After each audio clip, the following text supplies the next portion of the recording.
Bagi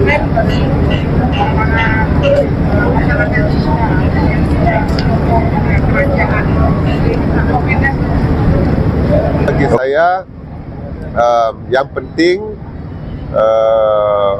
masyarakat tertentu mungkin memberikan isyarat tertentu yang memerlukan, yang meminta kita untuk mengambil perhatian terhadap perkara-perkara yang memerlukan penambahbaikan. Jadi saya fikir kita perlu terima, hormati keputusan ini dan melihat apa perkara yang perlu kita tambah baik untuk mewujudkan keyakinan mereka. Itu yang pertama. Yang kedua, election is over.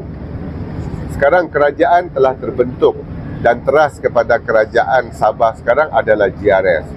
Jadi bagi saya apa yang penting bila tertubuhnya kerajaan itu, kita ini we are government to each and every Sabahan.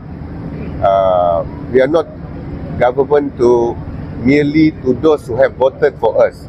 Jadi sama ada mereka sebelum ini menyokong kita atau tidak, itu hak demokrasi mereka, tetapi kerajaan telah dibentuk, maka kita adalah kerajaan untuk semua. Dan jangan lupa pastikan selain daripada menerima keputusan tersebut, kita lakukan bedah siasat.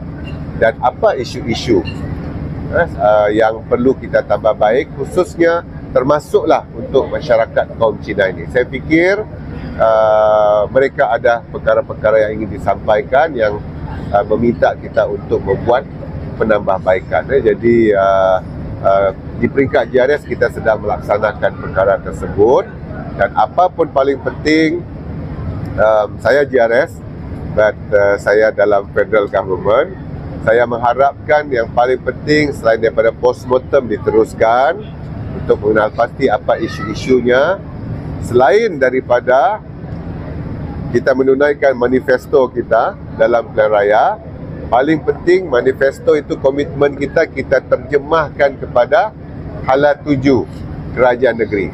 Saya fikir semua rakyat kita termasuklah kaum Cina di Sabah ini menanti-nantikan apakah dia pelan hala tuju kerajaan Sabah yang diterasnya GRS untuk 5 tahun ke depan.